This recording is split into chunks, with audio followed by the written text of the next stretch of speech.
এই যে অপরাধ বোধ, এইটা আমাদের ভেতর থেকে আজ উঠে গেছে। অন্যায় করার পরেও অনেক মানুষ বুক ফুলিয়ে টান করে বলে কি করেছি, কি করেছি মানে আপনি কি করেছেন? আপনার বিবেককে প্রশ্ন করেন তো। 15.5 বছরে যারা দায়িত্বে ছিল তাদের বিবেককে যদি একটু প্রশ্ন করে যে কি করেছি আমি। কত মানুষ আমার কারণে মিথ্যা মামলায় জেল খাটতেছে, মিথ্যা সাক্ষী দিয়ে তারে আমি ঘরে থাকতে দেই নাই, তার ব্যবসা বাণিজ্য বন্ধ করে দিয়েছি। না বগুড়া এগুলো ছিল না? সিলেটে এই জেলা আরো বেশি থাকার কথা। এই যে এত বড় বড় অপরাধ করার পরও এখনো পর্যন্ত অনেকের অনুশোচনা নেই, স্বীকৃতি নেই, অনুতপ্ত হওয়ার কোনো আলামত নেই, আরো বৃদ্ধি বাড়তেছে। আপনাকে আল্লাহর ভালো বানাবে না, কারণ যারা অপরাধ করার পরে স্বীকার করে না তাদেরকে আল্লাহ শয়তান বানিয়ে দেয়। হযরতে আদম ভুল করেছিলেন, স্বীকার করেছিলেন, আর শয়তান ভুল করার পরে স্বীকার তো করে নাই, আর আর্গুমেন্ট পেশ করেছে, ক্বালা আনা খায়রুম মিনহু, আমি ওর চাইতে ভালো। কি করেছি আমি জোরে সেজদা দেব? এই যে এই কি করেছি এই কথা বলে শয়তান কে? যারা পালিয়েছে দেখেন তো, তারা এখনো পর্যন্ত মুখ জোর থামে না। এই কথা বলেন না কেন? এই জন্য অপরাধ করার পরে যারা স্বীকার করতে চায় না, সে যেই হোক, পরে আল্লাহ হেদায়েত থেকে বঞ্চিত করে দেয়। আর আমার তো মনে হচ্ছে 15.5 বছর যারা অত্যাচার, জুলুম, নির্যাতন, গুম, খুন আর মিথ্যা মামলা, মিথ্যা সাক্ষী আর চাঁদাবাজি, বিশেষ করে আয়না ঘরের সাথে যারা জড়িত, এদের কপালে মনে হয় আল্লাহর হেদায়েত দেবে না। এত কিছু করা হচ্ছে, এত কিছু বলা হচ্ছে, সতর্কবাণী না, এদের কোনো পরিবর্তন নেই, এখনো পর্যন্ত মুখ জোর করে যাচ্ছে। আমরা ভূমিকা এবং আনুষঙ্গিক যা আছে সব বাদ দিয়ে একবারে কোরআনে প্রবেশ করছি। আউযু বিল্লাহি মিনাশ শাইতানির রাজীম। বিসমিল্লাহির রহমানির রহিম। ওয়া'বুদুল্লাহা ওয়া লা তুশরিকু বিহি শাইআ ওয়া বিল ওয়ালিদাইনি ইহসানা ওয়া বিযিল কুরবা ওয়াল ইয়াতামা ওয়াল মাসাকিনি ওয়াল জারি যিল কুরবা ওয়াল জারিল জুনুবি ওয়াস সাহিবি বিল জামবি ওয়া বিনিস সাবিল ওয়া মা মালাকাত আইমানুকুম ইন্নাল্লাহা লা ইউহিব্বু মান কানা মুখতালান ফাখুরা।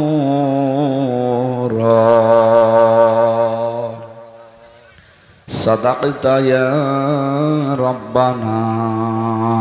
আল্লাহুম্মা সাল্লি আলা সাইয়্যিদিনা মাওলানা মুহাম্মদ।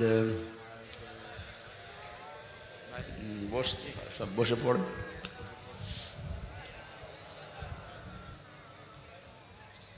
আলহামদুলিল্লাহ, বগুড়া জেলা সদর থানার অন্তর্গত নাকি চালিতাবাড়ি মধ্যপাড়া বাইতুল্লাহ জামে মসজিদের উন্নয়ন কল্পে তাফসীরুল কোরআন মাহফিলের স্বনামধন্য সভাপতি, যিনি এখানে উপস্থিত থাকার কথা ছিল, প্রবাসে থাকার কারণে আসতে পারেন নাই, তার ভাই এখানে উপস্থিত আছে, আমাদের শ্রদ্ধাভাজন বড় ভাই জনাব এখলাস মণ্ডল, দামাত বারকাতুহুমুল আলিয়া, বলেন আমিন। সহসভাপতি জনাব মনজুরুল হক আলহাজ মাওলানা আব্দুল জলিল আজাদ, প্রধান অতিথি জনাব রেজাউল করিম বাদশাহ, সভাপতি বগুড়া জেলা বিএনপি ও সাবেক মেয়র বগুড়া পৌরসভা। এতক্ষণ যারা আলোচনা রাখলেন, নাটোরের কৃতি সন্তান, ইসলামিক চিন্তাবিদ, শিক্ষাবিদ জনাব মাওলানা আব্দুল বারী রশিদি, পিএইচডি গবেষক, ইসলামী বিশ্ববিদ্যালয় কুষ্টিয়া। কথা বললেন মাওলানা হুসাইন আহমেদ মাহফুজ, কথা বলেছেন মাওলানা আব্দুল্লাহ আল বাকি, মাওলানা আজিজুল হক, এখানে উপস্থিত অনেকগুলো মানুষের নাম আপনারা দিয়েছেন, বরেণ্য যারা, আল্লাহ রাব্বুল আলামিন হায়াতে তাজ্জেবা সিহাতে কুল্লিয়া তাদেরকে দান করেন, বলেন আমিন। মঞ্চে বসা ওলামায়ে কেরাম, সামনে বসা মুসলমান ভাইরা, পর্দার আড়ালের সম্মানিতা মা এবং বোনেরা, বিশাল এক ধৈর্যের পরীক্ষা দিয়ে দিনের বেলায় এ পর্যন্ত বসে আছেন, যে আল্লাহ আমাদেরকে ধৈর্য দিলেন কোরআনের জন্য, খুশি হয়ে বলছে আলহামদুলিল্লাহ। সবচাইতে বেশি মানুষকে জান্নাতে নিয়ে যাবে উত্তম চরিত্র আর ধৈর্য, যে দুইটা আমাদের ভেতরে খুব বেশি অভাব। তারপরও বগুড়ার এই মানুষগুলো আজকে যে পরিচয় দিল, এদের উত্তম চরিত্রের সারা পৃথিবীতে, সারা বাংলাদেশে একটা পরিচয় আছে। খারাপ চরিত্রের মানুষগুলো এই এলাকায় কম বাস করে যে এলাকায়, আমরা এলাকার নাম নিলাম না। এই মানুষগুলোর চরিত্র এত খারাপ, কুকুর পর্যন্ত এত নিচে নামতে আমরা দেখি না। সুম্মা রাদাদনাহু আসফালা সাফিলিন, আসফালা ইসমে তাফজিল। আল্লাহ তাআলা বলেন মানুষকে আমি সুন্দর করে বানিয়েছিলাম, কিন্তু এরা নামতে নামতে এত নিচে নেমেছে। এই মানুষগুলো যদি এখন ক্ষমতা না হারাতো, তাহলে এদের চরিত্র জনগণের সামনে এই নিকৃষ্ট চরিত্র ফুটে উঠতো না। এর এত নিচে নামতে পারে মানুষ নিজের স্বার্থের কারণে। আমি ইঙ্গিত দিলাম শুধু, আশা করি আপনারা জ্ঞানী মানুষ বুঝেছেন। সুতরাং আমাদের চরিত্র এবং ধৈর্য আজকে যে পরিচয় দিচ্ছেন কোরআনের জন্য। এখানে বসে আছেন, আমার এখানে ওঠার কথা ছিল সর্বোচ্চ 3টায় বিকাল, তো আস্তে আস্তে আমি 4:15 পৌঁছালাম। দেরি হয়ে গেছে এই কারণে আমার কালকে মাহফিল ছিল শ্বশুর বাড়ি, চুয়াডাঙ্গার জীবননগর উথলি। ম্যাডাম আমার সাথে গেছে, এই কারণে এখন এমনি আমি সে 3 বছর জেলে ছিলাম, আবার জেল থেকে বেরিয়ে আজ পর্যন্ত যেতে পারিনি। এই মাহফিলের ওসিলায় গিয়েছে, ওরা বলছে একটু থাকো। এই থাকো বলতে গিয়ে প্রায় 250 কিলোমিটার এখান থেকে, এত দূর পথ আবার আশা লাগবে তো। আর আজকে বৃহস্পতিবার, মাওলানা হোসাইন বলছিলেন খুব জাম রাস্তায়। আসলে আমরাও তো মানুষ, আমরা এই দ্বিতীয় 2টা 3টা নিতে চাই না।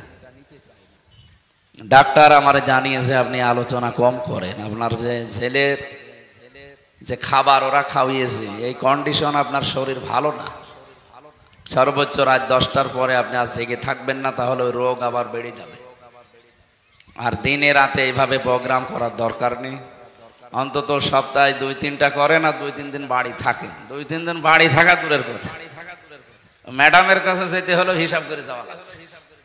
এইরকম টাইট অবস্থায় আছে। আজকে আমার মায়ের সাথে দেখা করতে গিয়েছে সর্বোচ্চ 5 মিনিট। এইভাবে জীবন খুব কঠিন হয়ে যাচ্ছে। তারপরেও লা ইউকাল্লিফুল্লাহু নাফসান ইল্লা ওয়াসআহা, কোরআনে কারিমে আল্লাহ দিয়েছেন কারো সাধ্যের অতীত বোঝা আমি তার উপরে চাপিয়ে দেই না। আমাকে আল্লাহ যে কষ্ট আমার উপরে যাচ্ছে, যদিও এইটা আমার দ্বারা সহ্য করা সম্ভব, এই জন্যই আল্লাহ দিয়েছেন, নাই তো দিতেন না। আমার সাধ্যের অতীত যদি হয়ে যেত তাহলে আল্লাহ এই কষ্ট আমাকে দিতেন না। আমার সহ্যের ভেতরে আছে, এই জন্য অন্তত আমি টিকে আছি। আল্লাহ যেন দ্বীনের জন্য কষ্ট করার তৌফিক এবং ধৈর্য আমাকেও আপনাদের মতো দান করেন। আমি ক্ষমা এবং সরি আপনাদের কাছে, অন্তত ঠিক সময়ে আসতে না পারার কারণে। কষ্ট যারা পেয়েছেন একটু বসেন না কেন? জায়গাটা খারাপ নাকি? জায়গাটা কি ভেজা নাকি? বসলে তো ভালো লাগে। যারা আসতেছে দেখেছেন স্রোতের মতো মানুষ আসতেছে। বসেন, ওই জায়গাও পাবেন না শেষে। তাড়াতাড়ি বসেন, আমরা 1 ঘন্টা সময় পাবো মাত্র। তেলাওয়াতকৃত আয়াত থেকে তাফসীরুল কোরআন মাহফিল লিখেছেন। এটা দুনিয়ার কোনো অনুষ্ঠান না, এর সম্পর্ক সব আখেরাতের সাথে। কিসের সাথে? আখেরাত তৈরি করার জন্য এই অনুষ্ঠান আমাদের আজকে দরকার। এখান থেকে আমরা কিছু পুঁজি তৈরি করে নিয়ে যেতে চাই।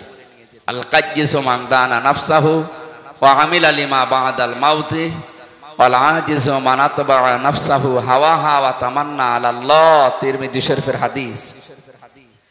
বিশ্বনবী বলেন ওই নারী পুরুষ ওটা বুদ্ধিমান যে আখেরাতের জন্য কাজ করে আল্লাহর উপরে ভরসা করে, আর ওইটা নির্বোধ পাগল অজ্ঞ যে আখেরাতের কোনো কাজ কারবার নেই। আন্দাজে আল্লাহর উপর ভরসা করে থাকে, কালেমা যখন পড়েছি জান্নাতে যাব, এরকম ধারণা আমাদের নেই। এই কথা বলে না কেন?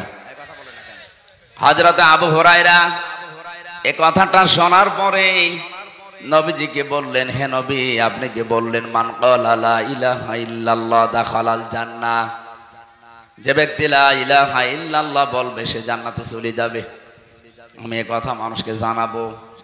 নবীজি বললেন ঠিক আছে যাও।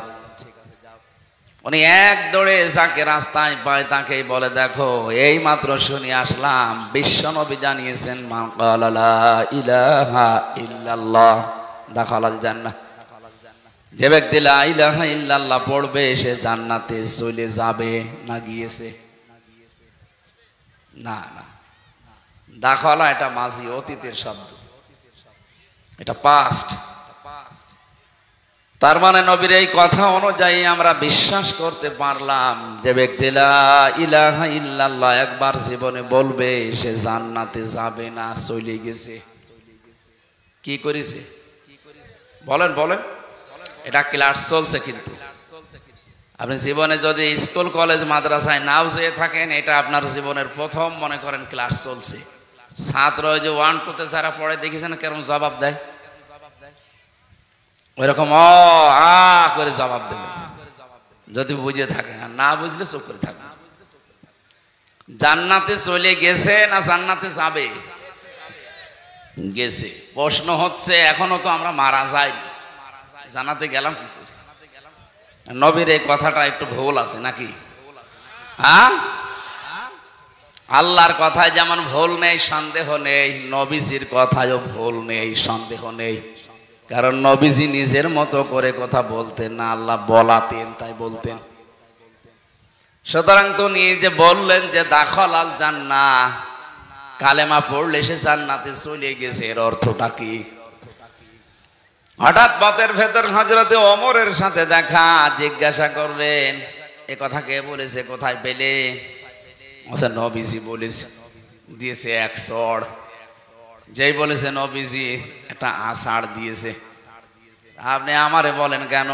আমি তো শুনি আসলাম এখনো নবীজি মসজিদে নববীতে বসা আছে। গেলেন, জিজ্ঞাসা করলেন হে নবী আপনি কি এই কথা বলেছেন? বিশ্ব নবী বলেন হ্যাঁ নাম আমি বলেছি। হযরত ওমর কিন্তু জ্ঞানী মানুষ ছিলেন, শিক্ষিত মানুষ ছিলেন, তিনি বিচক্ষণ ছিলেন। ওই জামানায় আরব জাহানের ভেতরে যারা 10 জন মানুষ শিক্ষিত, তার ভেতরে হযরত ওমর একজন। তিনি আমাদের মতো হুসুকে বাঙালি না, আন্দাজে এক কথা শুনলে পেছনে দৌড় দেয় না। কথাটা শোনার পরে চিন্তা করলেন নবীজি তো মান ক্বালা লা ইলাহা ইল্লাল্লাহ দাখালাল জান্নাহ বলেছেন, ইয়াদখুলুল জান্নাতা বলতে পারতেন যে জান্নাতে যাবে। নবীজি জান্নাতে চলে গেছে কথা বললেন কেন? হযরতে আবু হুরায়রা হয়তো অত বড় বিচক্ষণ ছিলেন না, এজন্য তিনি নবীর এই কথার অর্থ বোঝেননি। ওনাকে সাথে নিয়ে বলছেন হে নবী আপনি এই কথা বললেন? বলে হ্যাঁ বলেছি। কেন বলেছেন? বলে আল্লাহ আমাকে জানিয়েছে। আল্লাহ জানিয়েছে বুঝলাম, কিন্তু জান্নাতে চলে যাবে না আগে গিয়েছে কথা বললেন কি করে? নবীজি বললেন আমি এই কারণে বলেছি, দাখালাল জান্নাহ শব্দের ভেতরে ব্যাখ্যা আছে। কোন মানুষ যদি সত্যিই মন থেকে কথা বলতে পারে লা ইলাহা ইল্লাল্লাহ, এই শব্দের ভেতরে যত হারাম কাজ আছে, নিষিদ্ধ কাজগুলো জানার পরে সে ছেড়ে দেয়, হালাল যেগুলো আছে বৈধ আছে জানার পরে জীবন থাকলে আঁকড়িয়ে ধরে, আমি তাদের জন্য এই শব্দটা প্রয়োগ করেছি যে দাখালাল জান্নাহ, সে জান্নাতে চলে গেছে। হযরত ওমর বললেন হে নবী এই কথাটা তো বলে না, শুধু বলেছে লা ইলাহা ইল্লাল্লাহ দাখালাল জান্নাহ। তাহলে মানুষ তো নামাজ রোজা ইবাদত বন্দেগী সব ছেড়ে দেবে। এই জন্য যারা এই ধান্দায় আছেন যে কালেমা যখন পড়েছি জান্নাত একদিন যাবই, হ্যাঁ ঠিক আছে, হালালকে হালাল জানা লাগবে না, হারামকে হারাম জেনে ছেড়ে দেওয়া লাগবে না। প্রশ্ন আসতে পারে আমি জানি, হ্যাঁ জানেন, কিন্তু বাস্তব জীবনে আমাদের এগুলো প্র্যাকটিক্যালি আমল নেই। আর এটা স্মরণ করিয়ে দেওয়ার জন্য আজকের এই অনুষ্ঠান। কথা বলেন ঠিক কিনা? সুতরাং যে আল্লাহ আমাদেরকে দিনের বেলায়, আমাদেরও কাজ ছিল, হাজারো কাজ বাদ দিয়ে কোরআনের জন্য ময়দানে নিয়ে আসলেন, কোরআনের তাফসীর শোনার জন্য। খুশি হয়ে বলেন আলহামদুলিল্লাহ।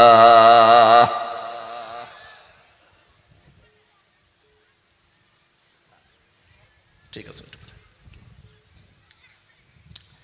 দরুদ আর সালাম পড়ছে আমাদের নবী।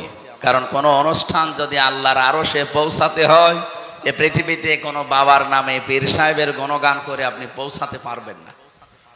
অনুষ্ঠান যত বড় হোক ছোট হোক, যে কোনো ইবাদত বন্দিগি হোক, ওটা যদি আপনি মনে করেন যে এটা আমার আল্লাহর দরবারে কবুল হয়ে যাক, তাহলে ওটার আগে পরে দরুদ শরীফ পড়া লাগবে।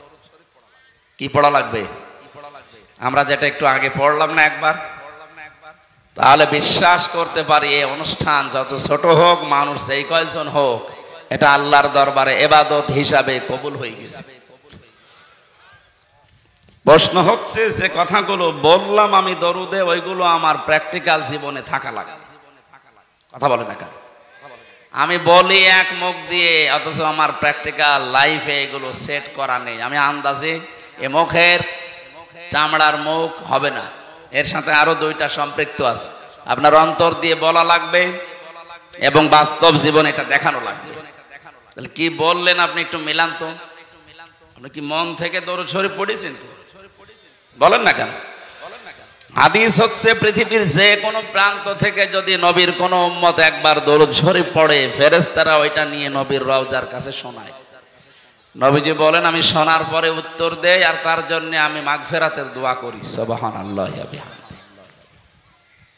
আমরা হাদিস সারা জীবন শুনি যে নবীজির সুপারিশ ছাড়া আমির হামজা না, ওর বাবাও জান্নাত পাবে না।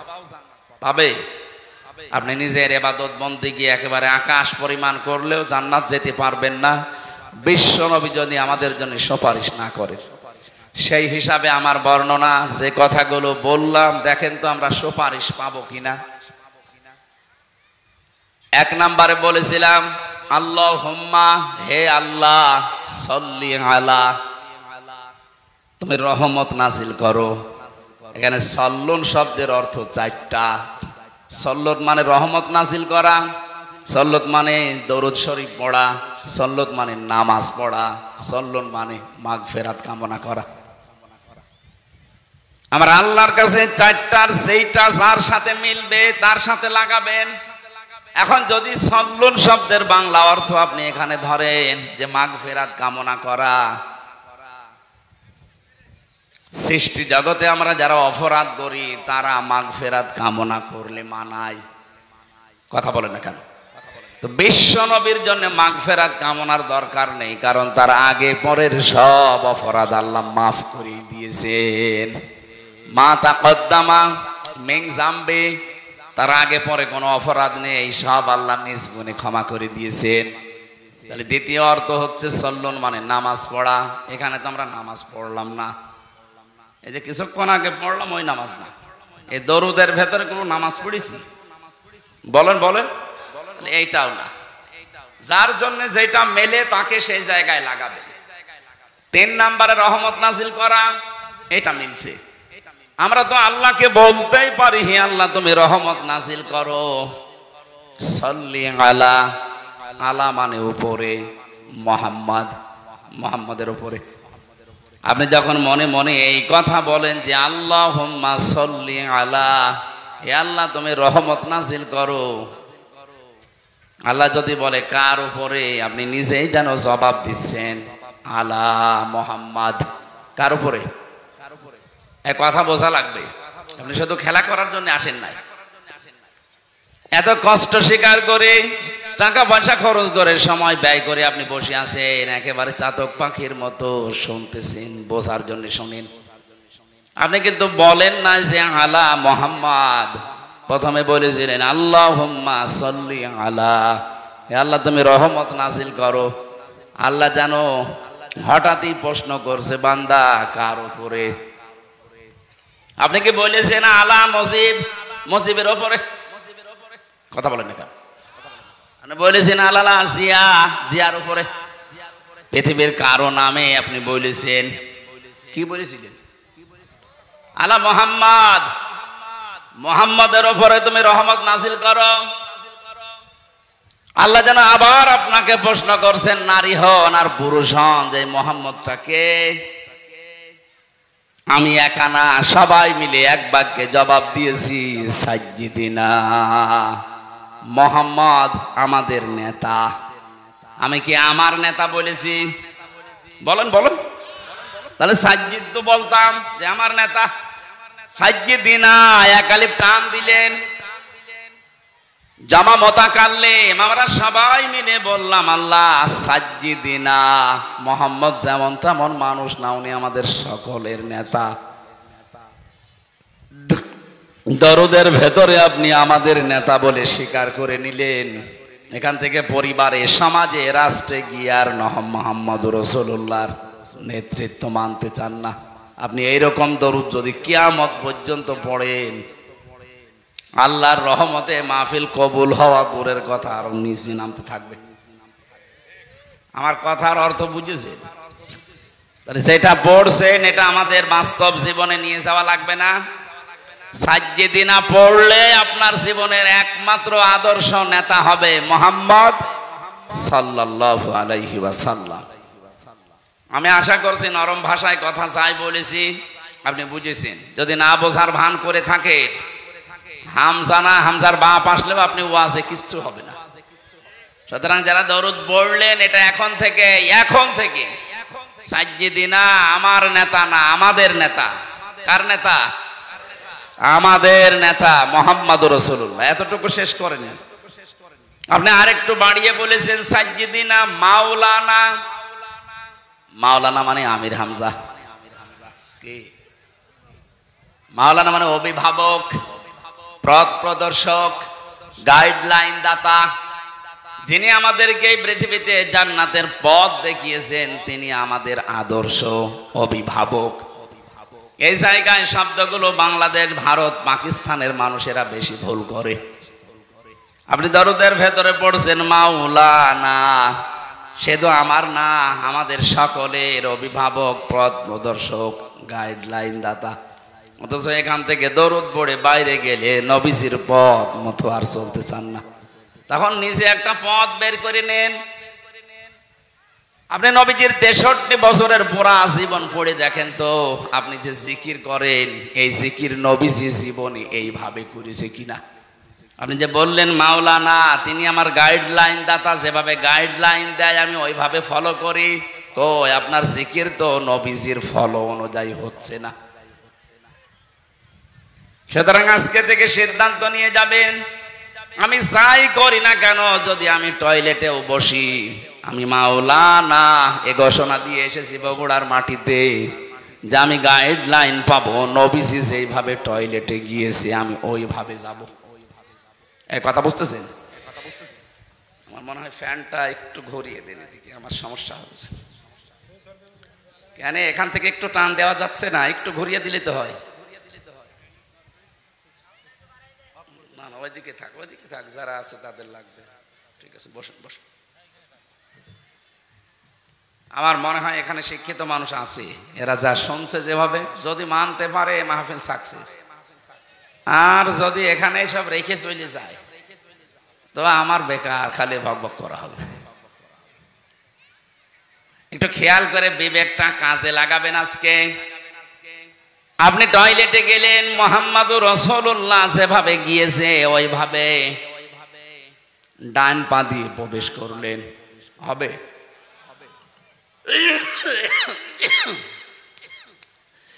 নবীজি জীবনে কোনদিন ডান পা দিয়ে টয়লেটে বসেছেন? বলেন বলেন। কে দিয়ে? আরো জোরে। বাম পা দেওয়ার সময় তিনি বলতেন আল্লাহুম্মা ইন্নী আউযু বিকা মিনাল খুবুসি ওয়াল খাবাইস। খুবসি না, খুবুসি, বহু বচন এটা। কারণ জিন শয়তান, জিন পরি অনেক আছে, একটা না। পৃথিবীতে সবচাইতে বেশি শয়তান আনন্দ পায় নারী এবং পুরুষের লজ্জায় স্থান দেখে। কারণ শয়তান যৌনবাদী ও যৌনতা ছড়াতে ভালোবাসে।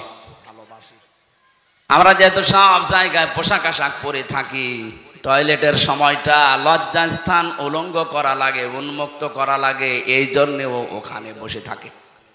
নবীজি শিখিয়েছেন ওখানে যাবার আগেই বলবা আল্লাহুম্মা, হে আল্লাহ, ইন্নি, অবশ্যই আমি, আউযু বিকা, তোমার কাছে আশ্রয় চাই, সাহায্য চাই, মিনাল খুবুসি ওয়াল খাবাইস, যত রকমের জিন পরি যা আছে দুষ্টু, ওরা যারা উৎপত্তি আছে আমার লজ্জা স্থান দেখার জন্য আমি ওদের থেকে আশ্রয় চাই। বিশ্বনবী বলেন এটা পড়ার পরে যখন মানুষ টয়লেটে বসবে এই শয়তানের চোখে ধুলা লেগে যায়। তাহলে এখান থেকে একটা মাসলা বের হয়, শয়তান যৌনবাদী ও যৌনতা ছড়াতে ভালোবাসে। আমাদের যৌনাঙ্গ যতটুকু একজন পুরুষের জন্য এই নাভি থেকে শুরু করে হাঁটু পর্যন্ত ঢেকে রাখা এটা ফরজ। এটা কি? নামাজ পড়া যেমন ফরজ, একটা পুরুষের যদি পোশাক আশাক থাকে তাহলে তার নাভি থেকে হাঁটু পর্যন্ত মাস্ট বি ঢেকে রাখাই লাগবে। যদি এতটুকু কাপড় না থাকে তাহলে আপনার এই গুনাহ হবে না।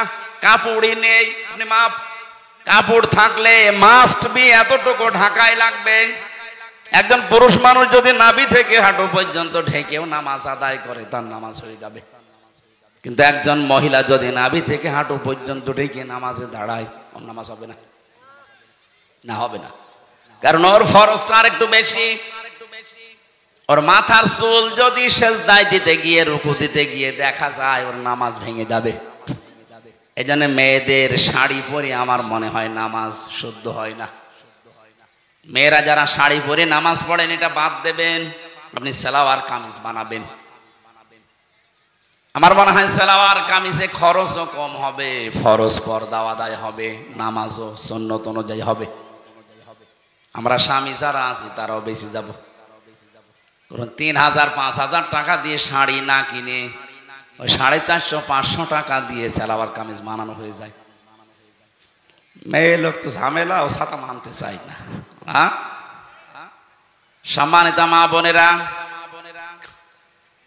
আপনার ফরজ মুখমণ্ডল, হাতের কবজি আর পায়ের পাতা বাদ দিয়ে পুরা শরীর আপনাকে ঢেকে রাখা লাগবে। নামাজের সময় অন্তত মাথার চুলটা যেন বের হয়ে না যায় কোনো ক্রমে। শয়তান সব চাইতে বেশি আনন্দ উপভোগ করে তখন যখন দেখে কোনো মানুষের লজ্জা স্থান উন্মুক্ত হয়ে আছে। আর এইটা চালু করার জন্য 15.5 বছরে যারা দায়িত্বে ছিল, ডাইরেক্ট ইনডাইরেক্ট ওই মানুষগুলো সব চাইতে বেশি চেষ্টা চালিয়েছে। কয়েকদিন আগে একজন উপদেষ্টা হয়েছে, দিয়ে সারা জীবন এই কাজ করাচ্ছে। ওর স্ত্রীর মাথায় তো বিশাল বড় একটা সালোয়ার কামিজ দেওয়া থাকে না। ওই সমস্ত সিনেমা, নভেল, নাটক, থিয়েটার বানিয়েছে, আপনি দেখেছেন। এই যে bachelor, third person singular number, আমি উপন্যাস পড়েছিলাম, ওইগুলো দিয়ে এখন সিনেমা বানিয়েছে। ওর নিজের স্ত্রীকে দিয়ে অভিনয় করিয়েছে। এখানে পরকীয়া প্রেম কি করে করা লাগে, সমকামিতা কিভাবে প্রমোট করা লাগে, এইগুলো উস্কে দিয়েছে সারাটা জীবন। সেই লোক এখন এই দেশের উপদেষ্টা। ও সামনে যদি দায়িত্বে এভাবে থাকে, নিজের বউ না আপনার বউ দিয়ে করাবে তখন। এই জন্যই তো এই দেশে এখন ঝড় উঠতেছে, না এরে বাদ দিন। আপনি দরকার হয় ছাগলকে বসান, কিন্তু এরে বসানো যাবে না। 96% মুসলমানের দেশে যারা আল্লাহর নিষিদ্ধ কাজ পুরুষে পুরুষে নাকি বিয়ে করে, বাড়ি যেয়ে কালকে বলবে। আপনি টের পাচ্ছেন কোথায় যাচ্ছে? খালি নামাজ পড়ে রোজা রেখে কালো বোরকা পরে হাঁ করে থাকলে হবে? বাস্তবতা নেওয়া লাগবে না? আপনার মেয়ে কালকের দিন পরে নিয়ে চলে যাবে, বলবে যে না দেওয়া লাগবে।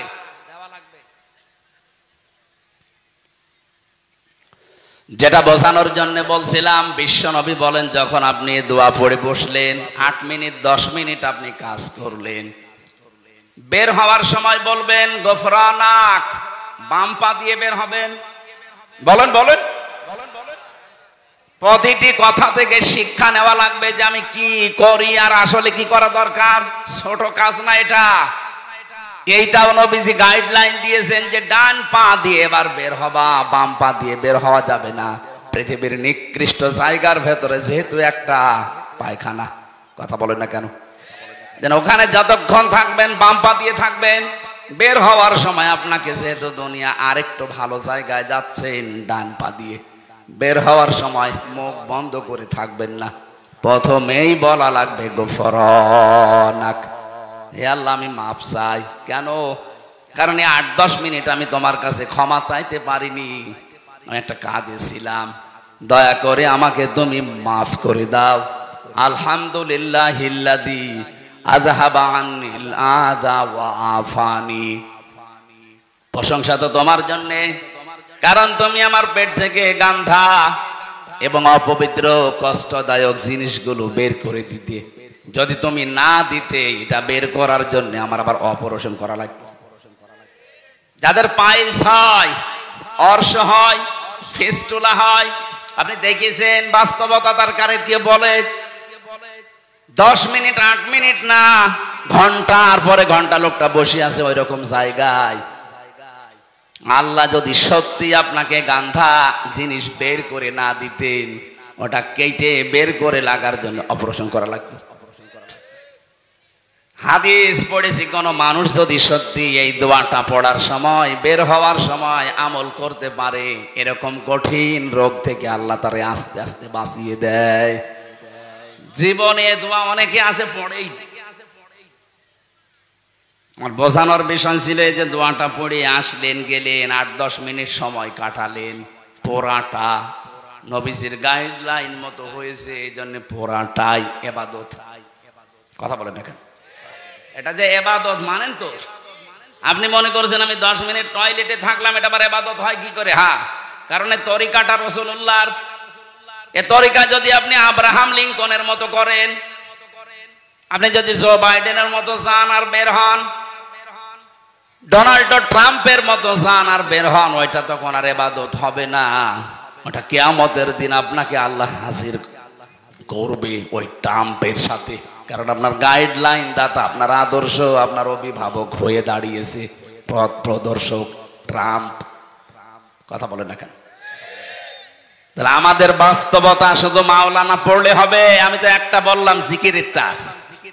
দুনিয়ায় যত রকমের কাজ আছে, প্রত্যেকটি কাজে সেই অনুসরণ করা লাগবে মুহাম্মদুর রাসূলুল্লাহ। কেউ বাজারে গেছে, কিভাবে দরদাম করবে, কিভাবে তার ক্রেতা বিক্রেতার বিক্রি হবে, এমন কোনো কাজ নেই নবীজি জীবনে করেননি। আর আপনি ওই কাজের বাইরে কোনো কাজ করলে আপনার মাওলানা মুহাম্মদ ওয়া আলা আলী সাইয়্যিদিনা কিচ্ছু হয়নি। তাহলে দরুদ শরীফ কবুল না হলে মাহফিল কবুল হবে? বলেন বলেন। আল্লাহ যেন আমাদেরকে সহজভাবে বোঝার তৌফিক দিন, বলেন আমিন। জেলখানায় আমি 3টা বছর ছিলাম, ফাঁসির কন্ডেম সেলের ভেতরে। আমার প্রতিদিনের তাহাজ্জুদের নামাজে এই দোয়া ছিল, আল্লাহ আমি বাইরে যদি জীবনে যেতে পারি। আমার আর আশা ছিল না যে আমি বাইরে যাব, কারণ ওরা যে অবস্থায় রেখেছিল মনে হয়েছিল মারা যাব। 24 ঘন্টা ওরা আমার নজরদারিতে, তালাবদ্ধ অবস্থায়, যোগাযোগ বিচ্ছিন্ন করে রেখে দিয়েছিল। জানতাম না যে বাইরে কেউ আসে না নেই। এমনিতেও টেনশনে তো বিভিন্ন রোগ এমনি হয়নি, এই কারণে হয়েছে। কোনোদিন আশা করি নাই যে বাইরে বের হব। তারপরও যদি আল্লাহ তুমি বাইরে বের করো, তো অন্তত তোমার বান্দা বান্দীদের সামনে যখন আমাকে নিয়ে যাবে, কোরআনের কথাগুলো, হাদিসের কথাগুলো এমন সহজভাবে যেন বলতে পারি, মানুষ যেন সত্যি সহজে, বাচ্চা যেমন মায়ের কথা বুঝে ফেলে, আমার সামনে যারা এরা যেন আমার সহজভাবে বুঝে। আপনারা বুঝতেছেন? বুঝতেছেন কথা? সুতরাং দরুদ শরীফ যে যেই কায়দায় পড়ছেন হচ্ছে না। আপনার সাইয়্যিদিনাও ঠিক নেই, মাওলানাও ঠিক নেই। আপনি মাওলানা মানেন গিয়াসউদ্দিন তাহেরিকে, ও যেভাবে জিকির করে আপনি ওইভাবে জিকির করেন। তার মানে আপনার জিকির, আপনার মাওলানা গিয়াসউদ্দিন তাহেরি। এ কথা বলছেন না কেন? আপনার মাওলানা, আপনার জিকির হওয়া লাগবে তো মুহাম্মদুর রাসূলুল্লাহর মতো। কথা বলেন না কেন? আপনার ব্যবসা হওয়া লাগবে মুহাম্মদুর রাসূলুল্লাহর মতো, আপনার রাজনীতি হওয়া লাগবে মুহাম্মদুর রাসূলুল্লাহর মতো, আপনার অর্থনীতি হওয়া লাগবে মুহাম্মদুর রাসূলুল্লাহর মতো। হ্যাঁ, আপনি নামাজ পড়েন রসুলের মতো, রোজা রাখেন ওনার মতো, ব্যবসা করেন আব্রাহাম লিঙ্কনের মতো। এলাকায় বহু মানুষ এমন আছে নিজে টাকা ছেড়ে রাখে, 1000 টাকা দিয়ে দেয়, প্রত্যেক মাসে 100 টাকা করে বেশি করে। এটা মনে হয় এখনো শুরু হয়নি। এই এলাকায় এই সুদের সাথে জড়িত, তাহলে সে মায়ের সাথে জেনা করছে। এই কাজ করছেন কারা? হাত তোলেন তো। আন্দাজে আপনারা মিথ্যা কথা বললে যে এলাকায় আছে, কই একটা লোক তো নেই। ওই রকম মানুষ এখানে আমি জানি যে আসবে না, কারণ ও আসলে তো ধরা খাবে। সুতরাং এখানে যারা আছে কাজের ভেতরে আমরা নেই। যদি কেউ থেকে থাকেন আজকে এই মুহূর্তে তাওবা করে চলে, না খেয়ে মরে যান ভাই। মায়ের সাথে জেনা করে মরে যাবেন? জেনার শাস্তি জানেন? কোরআনে কারিমে সূরা ফুরকানের 68 নম্বর আয়াতের মাঝে আছে ওয়ালা ইয়াজনুন, জেনা করবা না, কারণ জেনা করলে ইউদাফ লাহুমুল আযাব। আল্লাহ বলেন জেনার শাস্তি ডবল হবে। এখন যদি বলেন কই আমি তো কোনোদিনই জেনা করিনি, কিয়ামতে আপনার আমলনামায় এটা উঠে থাকবে যে আপনি মায়ের সাথে জেনা করে এসেছেন। যারা এই যে টাকা ছেড়ে রাখে, টাকা আসে। 1 বিঘা জমি আপনি আমার কাছ থেকে নেন, নেওয়ার সময় হয়তো 70-80 হাজার টাকা দিয়ে দেন। 1 বছর 2 বছর 5 বছর করে খাবেন। টাকা যখন ফেরত দেব, জমি তখন ফেরত নেব। এই সিস্টেম না, এইটাও সুদ ভাই। এটার কি বলে বাংলায়? এগ্রিমেন্ট। সে যে এগ্রিমেন্ট তো ইংরেজি হয়ে গেল, বাংলায় কি বলে? বন্ধকি। এই কাজে এই যে যেহেতু এটা জমিন না, এই যে বিভিন্ন জমি আছে, এখানে 1 বিঘা জমি দিলে 60,000 70,000 টাকা নেয়। 1 বছর করে খাবেন, তখন টাকা ফেরত দেবেন, তখন আপনাকে জমি দেবো। কারা কারা এই কাজে আছেন? আমি কিছু বলছি না, হাত তোলেন তো। এই 2 জন। ঠিক আছে ভাই, আলহামদুলিল্লাহ। না, এদের সাহস আছে, বগুড়ার মানুষ তো, তারেক জিয়ার মতো সাহস আছে। বলেন তো আপনি যে এই কাজ করে, কি না জেনে করে না জেনে করে? না জেনে। তাহলে এখন যেহেতু জেনে ফেলছে, এরপরও যদি করে, আপনি এতদিন বলতে পারতেন আল্লাহকে যে আল্লাহ আমি জানতাম না, এখন কি করব? এখন যদি বলেন যে আমি জানতাম না, তাহলে মিথ্যা বলা হবে। আর অনেকে মনে করছে আল্লাহ এ তো না আসাই ভালো ছিল। হ্যাঁ, এখানে একটা কথা আছে, যে মানুষগুলো এই ধান্দায় থাকে যে আমি জানতাম না তাই মানতাম না, তার ডবল গুনাহ হবে। এই কথা বুঝতেছেন? কোন মানুষ যদি কোনো বিষয়ে জানে কিন্তু মানে না, তার গুনাহ হবে একটা। আর কোন মানুষ জানেও না মানেও না, গুনাহ হবে কয়টা? 2টা। কেন? কারণ জানাও ফরজ, মানাও ফরজ। জানার ফরজ আপনি আদায় করে ফেললেন, আপনার একটা ফরজ আদায় হয়েছে। আপনি মানেন না, ওইটার জন্য গুনাহ হবে কয়টা? বলেন না কেন? আপনি জানেনও না মানেনও না, আপনি জানেন না কেন? প্রশ্ন হচ্ছে আপনি জানেন না কেন? আমি কি জেনে এসেছি দুনিয়ায়? আমি তো আপনার মতো মায়ের পেট থেকে এসেছি। আমি যদি জানতে পারি ইসলামের নিয়ম, আপনার কি হয়েছে? আপনি এইটার জবাব দিতে পারবেন না। এই জন্য যে ব্যক্তি বলে যে জানি না তাই মানি না, আজকে তো জানলেন। আর এই কারণেই তো অনুষ্ঠানগুলো দেওয়া হয় যে আপনি কেন জানেন। তাহলে সেই 4-5 জন হাত তুললো যে ওনারা জমি বন্ধকি দেয়, এগ্রিমেন্ট করে, 60,000 70,000 টাকা নেয়, করে খায়, আবার টাকা ফেরত দিলে জমি ফেরত দেয়। এটা মায়ের সাথে জেনা করার গুনাহ হচ্ছে। এটা থেকে মুক্ত হওয়া লাগবে না? আমার মনে হয় এই মাসলা বলা ভুল হয়ে গেল নাকি? এটা মানবেন তো? যদি আমি এখন পদ্ধতিটা বলি, হ্যাঁ মানা যাবে না ইনশাল্লাহ? আরে ভাই আপনি কার জন্য কি করে যাচ্ছেন আমার তো বুঝে আসেন। আমি আপনার সন্তান, আমার জন্যই করছি। আপনি 200 বছর পরে আসবেন, যে বাড়ি ঘর বানিয়েছেন, যে জমি জায়গা রেখে গেলেন, এই জমি জায়গা আসলে আপনার ঠ্যাং ভেঙে ফেলা হবে। হ্যাঁ, আপনি 200 বছর পরে আসেন, আমিও থাকবো না 200 বছর পরে, আপনিও থাকবেন। আমার ছেলে আমার নাতি নাতির নাতি থাকবে, তারা আপনাকে ঢুকতে দেবে? আমারে ঢুকতে দেবে? তাদের জন্য বিশাল সম্পদ গড়ার জন্য আপনি এই মায়ের সাথে জেনা করার গুনাহ করে যাচ্ছেন। অথচ 100 বছর পরে আসলেও আপনাকে এই জমিতেই আর থাকতে দেবে না, ঢুকতেই দেবে না, বলবে কে আপনি চিনি না। এটা একটা ধোঁকা। এই ধোঁকার জন্য আমাদের আসল বিশাল জীবন পড়ে আছে সামনে। এরকম পাগলামি যেন আমরা কেউ না করি ভাই। এই স্মরণ করানোর জন্য এই তাফসির মাহফিলে আসা লাগে। আল্লাহ আমাদেরকে স্মরণ করাচ্ছেন। এই পদ্ধতিতে যারা আছেন, বর্গা বলে কি বলে বন্ধকি যারা করছেন, এটার পদ্ধতি 2টা আছে। 1 নম্বরে যতদিন আপনি এই জমি করে খাবেন 1 বিঘা জমি, ততদিন সরকারের যে খাজনা আছে প্রতি বছরে মনে হয় 65 বা 70 টাকা দেওয়া লাগে। এখন কত আমি জানি না, এরকমই হবে সব বেশি হলো। আমি জেলে যাওয়ার আগে হিসাব জানতাম, এখন এই 3-4 বছরে আর জানি না। না 100 টাকা হলো। প্রত্যেক বছরে বছরে খাজনা দেওয়া লাগে না? এই খাজনা যতদিন আপনি চাষ করে খাবেন এইটা আপনি দেবেন, আর যখন ওরে 1 বছর 2 বছর 5 বছর পরে টাকা ফেরত দেবেন, ওই 70,000 80,000, তখন কমপক্ষে 8-10 হাজার টাকা কম নেওয়া লাগবে। এই সিস্টেমে যদি নিতে পারেন তাহলে জায়েজ আছে, তাছাড়া হবে না। এবার বলেন এই মাসলায় যদি কোনো কিছু জানার থাকে তাহলে আমি বলে তাফসিরে প্রবেশ করছি। বলেন এই পদ্ধতি যদি মানতে পারেন, এই দুইটা খাজনা দিয়ে দেবেন আর টাকা নেওয়ার সময় 8-10 হাজার কম নেবেন। আর একটা নিয়ম আছে ভাই, আমি শেষে আপনার প্রশ্নের জবাব দিয়ে দিচ্ছি। আর একটা নিয়ম আছে, যখন আপনি এই বাস্তবতায় যখন আপনি বলবেন যে আমি 10,000 টাকা দিলাম, প্রত্যেক বছরে বছরে আপনি 10,000 করে টাকা দেবেন, এই জমি আপনি কাজ কারবার যতদিন যা উপায় করে নিতে পারেন নিন। 1 বিঘা জমি থেকে 10,000 15,000 টাকা কামাই করা, উপায় করা, চাষ করে হোক আর যেভাবে হোক, অত কঠিন না।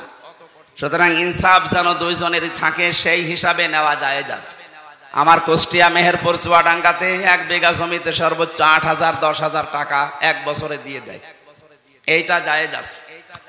এটার আরবি নাম বাংলা নাম কি বলে আমি জানি না, খাই খালাসি। এইটা করবেন, এইটা মানুষ করতে চায় না বলে লস হয়ে যায়। ঠিক আছে, আপনার বিবেকে যা ধরে এখন থেকে আপনি তাই করেন, কিন্তু এই দোষ দিতে পারবেন না যে আমি জানি না তাই মানি না। আপনার ডবল গুনাহ হবে, ডবল গুনাহ করে যাবেন না। আজকে আমরা তেলাওয়াতকিতেও যে আয়াত পড়েছিলাম সূরা নিসার 36 নম্বর আয়াত, আমাদের আলোচনার বিষয় আজকে হক, স্বামী স্ত্রীর হক, মা বাবার হক, প্রতিবেশীর হক, এবং কি কাজের ছেলে মেয়ে যারা কাজ করে খায় বাড়িতে দোকানে, এই সমস্ত মানুষের হকের কথা কোরআনের এই আয়াতের ভেতরে আছে। প্রত্যেকটি জিনিসের উপরে আপনার হক আছে, আর কিয়ামতে এই হকগুলো সম্পর্কে আল্লাহ আপনাকে স্ব আকারে প্রশ্ন করবে। আল্লাহ আমাদের যেন প্রশ্ন করে আটকাতে না পারেন, সেই জন্য এটা তেলাওয়াত করলাম। আমি সহ প্রত্যেকে এবার প্রবেশ করছি। আল্লাহ রাব্বুল আলামিন বলেন, ওয়া'বুদুল্লাহা ওয়া লা তুশরিকু বিহি শাইআ।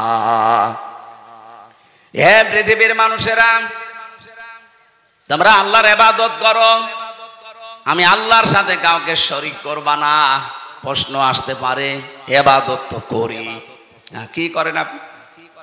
5 ওয়াক্ত নামাজ হয়তো পড়েন, রোজা রাখেন, আর মেয়েরা যারা আছে খুব বেশি হলো কালো বোরকা পরে একটু ঘোরে, এই শেষ।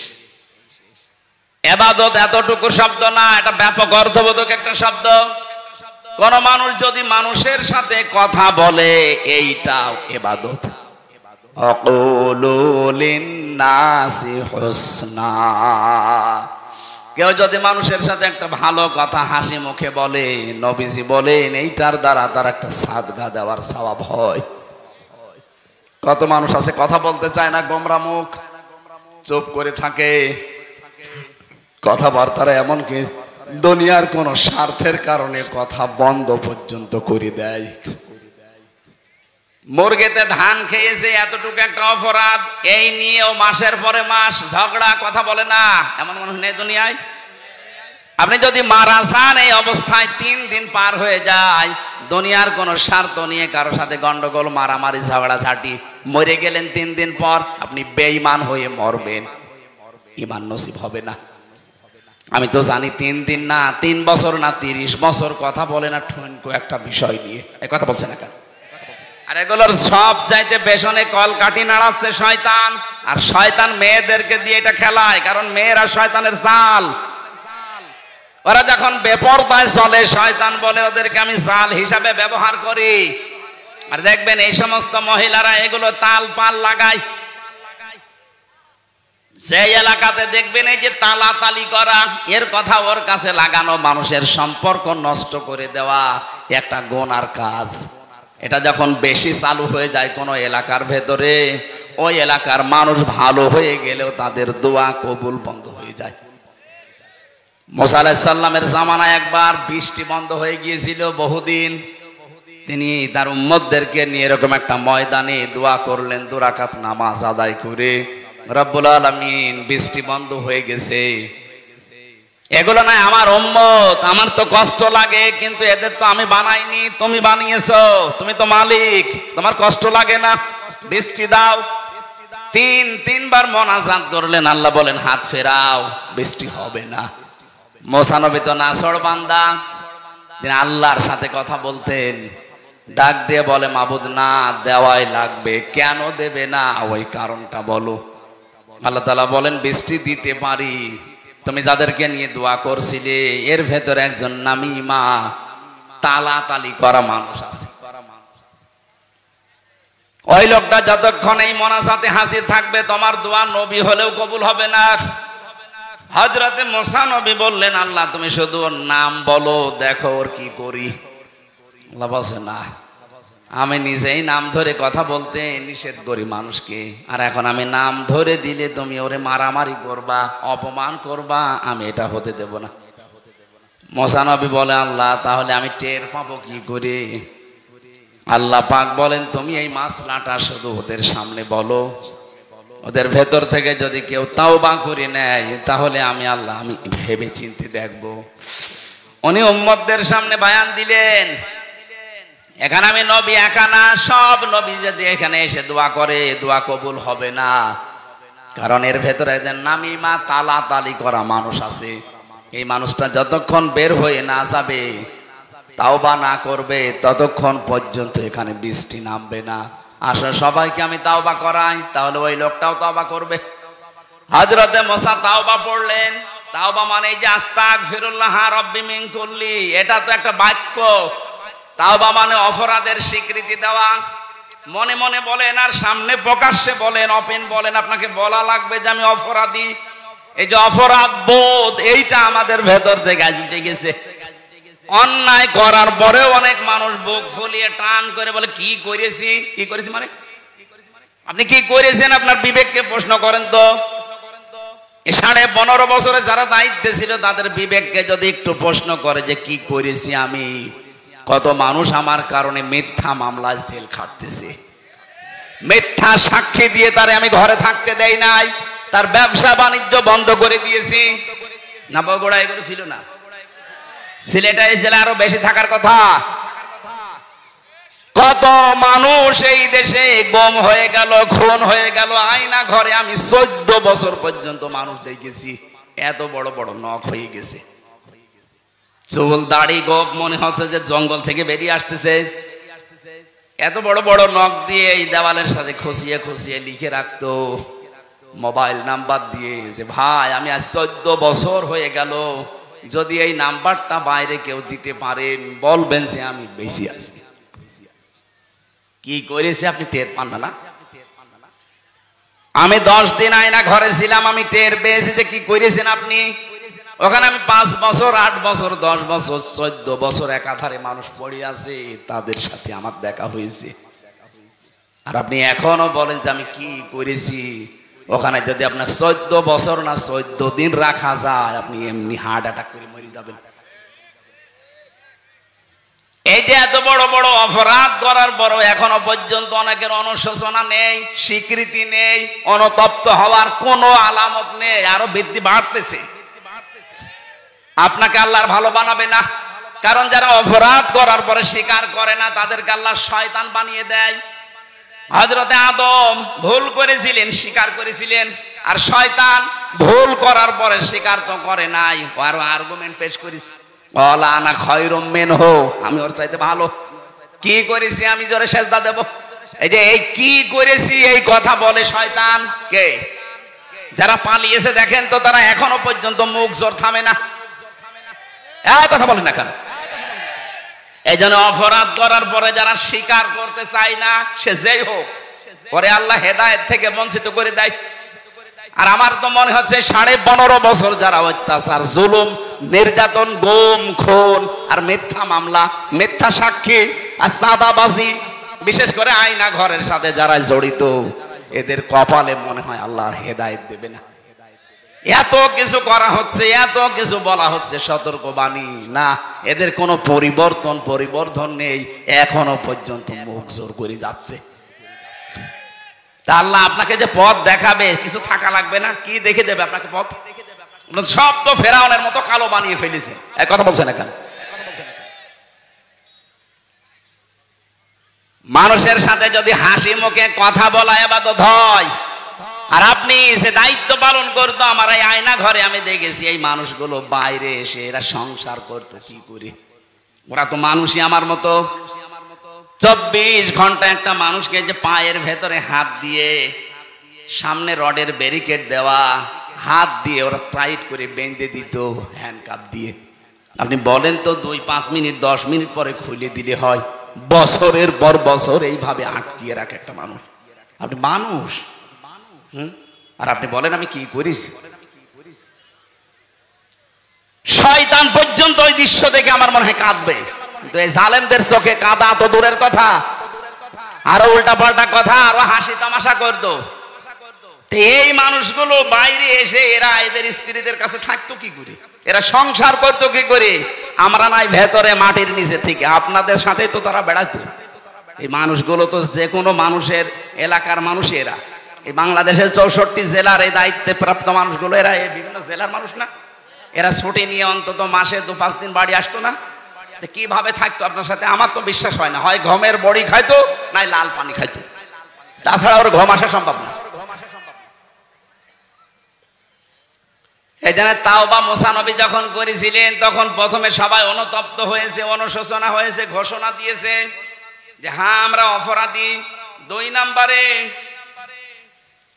জীবনের মতো এই কাজ আর কোনো দিন করব না বলে সিদ্ধান্ত নিয়ে অটল থেকেছে। এগুলো নেওয়ার পরে আল্লাহ পাক বলেন এবার দোয়া করো। দোয়া করতে দেরি, বৃষ্টি নাজিল হতে দেরি হয়নি। কি বুঝলেন মুসা নবীর এই হাদিস থেকে? এখানে আমির হামজানা কাবা শরীফের ইমামও যদি এসে দোয়া করে, আর ওই যে তালা তালি করা লোক যদি নারী পুরুষের ভেতরে কেউ থাকে, আজকের এই মাহফিলে এই দোয়া কবুল হবে না, মাঠে মারা যাবে। সুতরাং এরকম তালাতালি করার অভ্যাস যাদের আছে, এর কথা ওর কাছে লাগায়, ওর কাছে ওর কথা লাগায়, সম্পর্ক নষ্ট করে দেয়। আপনি আগের থেকে বাড়ি চলে যান, ওই যে একজন চলে যাচ্ছে, যান যান যান যান, তাড়াতাড়ি চলে যান। আপনি থাকলে আমাদের মাহফিল আর হবে না, যান। চলে যাচ্ছে যারা, চলে যাক, এরা চলে গেলে আমরা তারপর মাহফিল শেষ করবো। তালাতালি করা মানুষ নিয়ে আমরা মোনাজাত করতে রাজি না, কারণ মাহফিলই কবুল হবে না। জীবনের মতো অপরাধ থেকে বাঁচা যাবে না যে যাক জীবন চলে যাক, আমি তালাতালি করব না। কার জন্য তালাতালি করে সম্পর্ক নষ্ট করে না? এই অভ্যাস বেশি মেয়েদের ভেতরে। কথা বলুন না কেন? সম্মানিত মা বোনেরা, আপনার নামাজ রোজা এই কালো বোরকা সব কিন্তু একেবারে মাঠে মারা যাবে, কিচ্ছু কবুল হবে না। মুসা নবীর মতো এত বড় পাওয়ারফুল নবী হাত তুলে বসে আছে, আল্লাহ হাত ফেরত দিচ্ছে, আর আপনি কোথাকার কি? এই জন্য এবাদত এইটাও, কথা বলাও এবাদত। কারোর সাথে যদি রাগ করে থাকেন, ওটা আল্লাহর জন্য রাগ করা লাগবে। ও আল্লাহর বিধান মানতে চায় না, ওকে বোঝানোর পরে এই কারণে ওর সাথে আমার সম্পর্ক ভালো না, এটা কার জন্যে? বলেন বলেন। কারোর সাথে যদি ভালোবাসা দোস্তি তৈরি হয়, এটাও তৈরি হওয়া লাগবে আল্লাহর জন্য। কাউকে কিছু দিলে দান করলে ওটা আল্লাহর জন্য, কাউকে কিছু দেই না দান করি না ওটা আল্লাহর জন্য। নবীজি বলেন ফাকাদ ইস্তাকমালাল ঈমান, ওর ঈমানকে যেন পরিপূর্ণ করে নিল। এক একটা আয়াতে লক্ষ লক্ষ কথা এভাবে তাফসীর আকারে করা আছে। এ তো 1-1.5 ঘন্টা 2 ঘন্টার ব্যাপার না, এগুলো আমি বই লিখেছিলাম। আপনি পৃথিবীর সৃষ্টি থেকে শুরু করে কিভাবে আল্লাহ সব বানিয়েছেন, তৈরি করেছেন, এগুলো সিস্টেম কি, কিভাবে আমাদের ইবাদত করা লাগবে, এগুলো জেলখানায় তো 3টা বছর এক ঘরের ভেতরে, একটা কবরের মতো, এদিকে 3.5 হাত, এদিকে 1.5 হাত, এতটুকু একটা জায়গায় পড়েছিলাম 3টা বছর। ওই কারারক্ষীদের কাছ থেকে তো খাতা নিয়ে কলম নিয়ে লিখতে লিখতে আমি বই লিখেছিলাম প্রায় 8টার মতো। ওই যে বাসতলায় মনে হচ্ছে আমার গাড়িটা আছে, ওখান থেকে আপনার মেয়ের জন্য, বোর জন্য, মায়ের জন্য, ফুফুর জন্য বই নিয়ে যাবেন, নিয়ে পড়াবেন। বই মানুষকে কোনোদিন ঠকায়নি, ঠকাবেও না, যতটুকু হোক ওখান থেকে একটা জ্ঞান পাবেন। একটা সাদগায়ে জারিয়া সওয়াব হতেই থাকবে মরণ পর্যন্ত। আমরা মাগরিবের আজান আর 4-5 মিনিট আছে, এরপরে মোনাজাতের মাধ্যমে শেষ করে বইটা নিয়ে যাবেন, কাজে লাগবে, আশা ব্যক্ত করে শেষ করছি। আল্লাহুম্মা আমিন।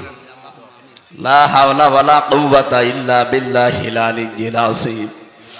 আল্লাহ তাআলা বগুড়ার এই মানুষগুলো দিনের বেলা সব কাজ বাদ দিয়ে যারা বসে আছে, রব্বুল আলামিন এদেরকে খালি হাতে না ফেরত দিয়ে এদের হাতগুলো পরিপূর্ণ করে দাও, এদের জীবনের অপরাধগুলো তুমি মাফ করে দাও, এদের জীবনের ভালো কাজগুলো তুমি মঞ্জুর করে নাও।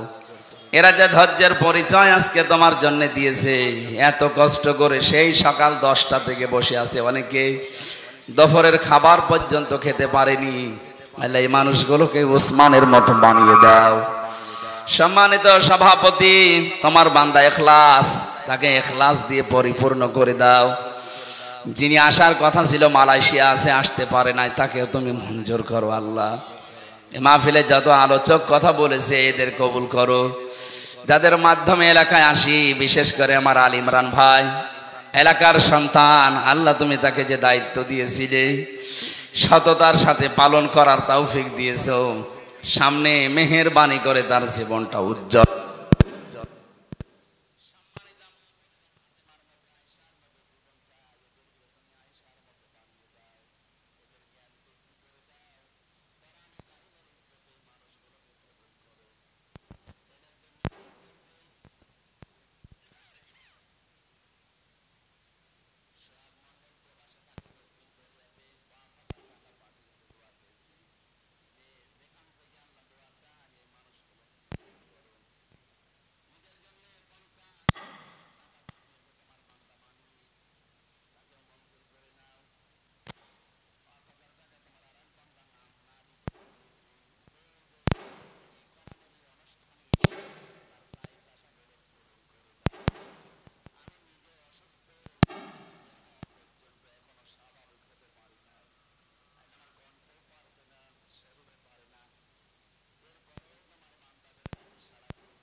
আপনারা কইলা